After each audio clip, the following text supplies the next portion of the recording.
30,000 hanggang 50,000 na karagdagang sundalo mga tol mula sa North Korea ang ipapadala sa Russia. Yan ay base mga kapatid sa impormasyong nakuha ng Ukraine. Ito pag-usapan natin to, samahan ninyo ako mga tol.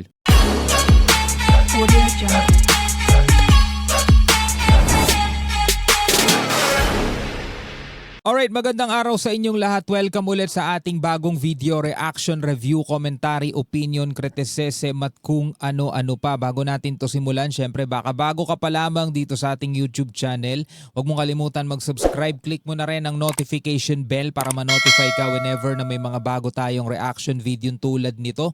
So sabi rito sa balita mga tol, 30,000 hanggang 50,000 na mga North Korean troops ang ipapadala sa Russia mga tol. Malamang sa malamang yan, merong malaking kapalit yan mga tol. Meron yan. Biruin mo yung mga sundalong yun ng North Korea mga tol, ipapadala sa ibang bansa, ibang bayan para makipaglaban o para magsanay. Di natin alam kung anong gagawin nila dyan. Diba? Para sa ano? Para sa anong kapakanan?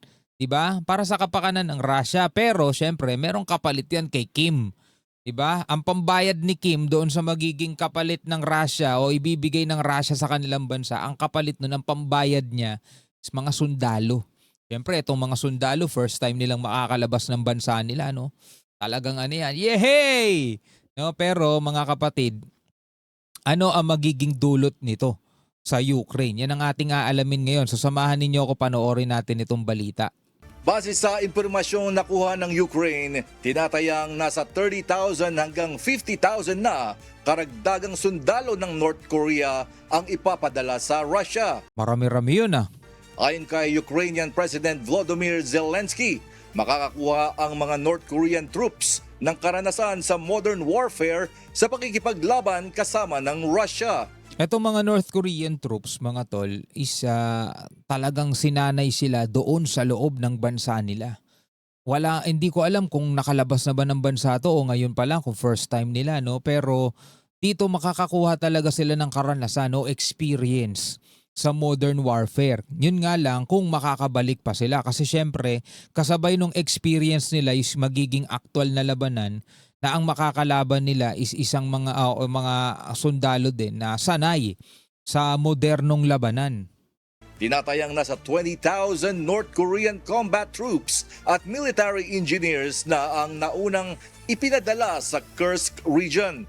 Tapos napanood natin, di ba, naalala ninyo si Kim Jong-un, kunyari umiiyak-iyak, no? Umiiyak siya kasama nung mga yung mga bumalik na sundalo sa North Korea pero nakabox na. Bakit nakabox? Kasi nasawi na sila sa laban doon sa Ukraine. Yun yung gano'n na yung pagbalik nila. So si Kim Jong-un, umiiyak, no? Umiiyak. Nagdadalamhati siya sa pagkasawi ng kanyang mga sundalo. Dahil dito, nanawagan si Zelensky ng mas malapit na kooperasyon sa South Korea, partikular sa air defense systems at drones. Yun talaga yung hinahabol talaga ni Zelensky ngayon yung mga air defense system. Kaso 'di ba sabi nga hindi na siya mapagbibigyan ni Trump. Parang hindi na kaya ng Amerika na tugunan yung kahilingan ng Ukraine kasi nga kailangan din nila mga tol meron ding kalaban ng US ngayon . No, problema din nila yan mga tol sa Iran, lalo pa ngayon napapabalita na nauubos na o nangangalahati na o baka lagpas na kalahati na nga yung mga Patriot missile nila at saka yung mga long range missile nila. So ngayon talagang kailangan din ng Amerika yung mga ganong sandata. Bagamat meron silang production, kahit pinabilis nila yung production, pero syempre kakailanganin nila yon kaysa ibigay sa iba. Samantala, 2 ang nasawi at mahigit 20 ang nasugatan sa panibagong Russian drone strike sa Kharkiv, Ukraine. Grabe, no? 3 naman ang nasawi at 25 ang nasugatan sa Ukrainian drone attack sa Belgorod region ng Russia. Palitan sila.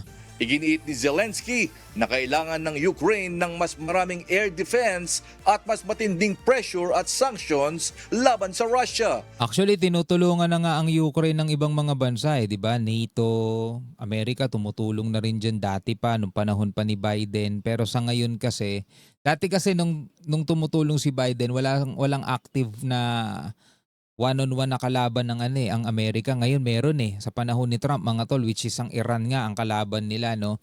So ngayon gumagamit ng sandata ang Amerika at hindi nila maibigay yung suportang yon dito sa Ukraine.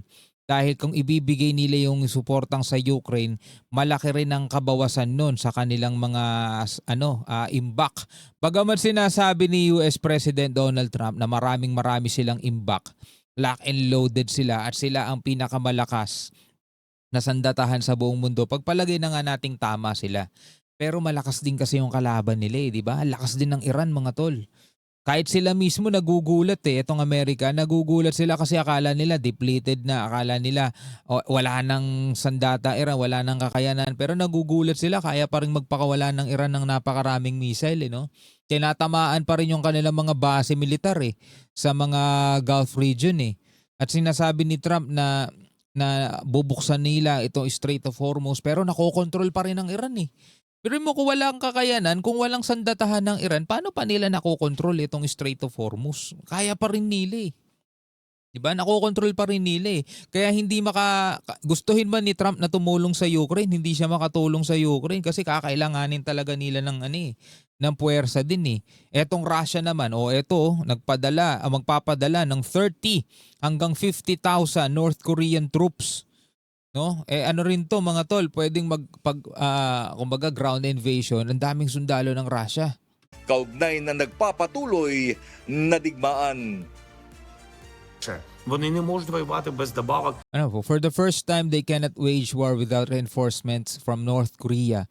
They are now preparing to deploy an additional North Korean contingent on their territory. Із Північної Кореї зараз готуються розмістити на своїй Baka nuclear power ang kapalit niya kay Kim Jong-un. території ще додатковий Nuclear technology. контингент корейців.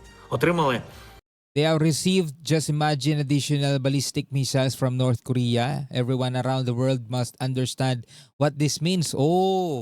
Naka-receive sila ng mga additional ballistic missiles from North Korea. Уявіть собі додаткову балістику від Північної Кореї. І кожен у світі має розуміти, що це.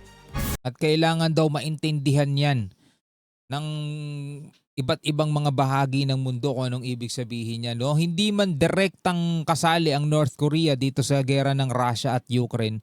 Pero indirect kasali na rin sila dyan at kalaban na rin mismo nila ang Ukraine dahil mga sundalo na mismo nila yung dyan tapos nagpapadala sila ng mga ballistic missile So ngayon kailangan din ni Zelensky mga tol ng tulong mula sa mga kaalyadong bansa para matapatan itong puwersa ng Russia na ganyan. Puwersa ng Russia at puwersa ng North Korea. Sa Russia pa lang napakalaki na nun di ba? Pero nagawa nilang pahinain o nagawa nilang saktan din mismo ang Russia. Ganon din naman din kalakas kasi ang Ukraine pero ngayon ay parang pinagtutulungan na siya ng North Korea at saka ng Russia kailangan niya rin ng suporta. Yun nga lang ang tanong is makakapagbigay pa kaya ng suporta ang Amerika o yung ibang mga bansa, no? Talaga lumalawak ang mga kaguluhan ngayon mga tol sa iba't ibang lugar. Ano ang inyong masasabi tungkol dyan? Pwede kayong magbigay ng inyong sariling komento at reaction sa comment section sa ibaba. Hanggang sa muli mga tol, ako nga pala si Shobal D. Peace out.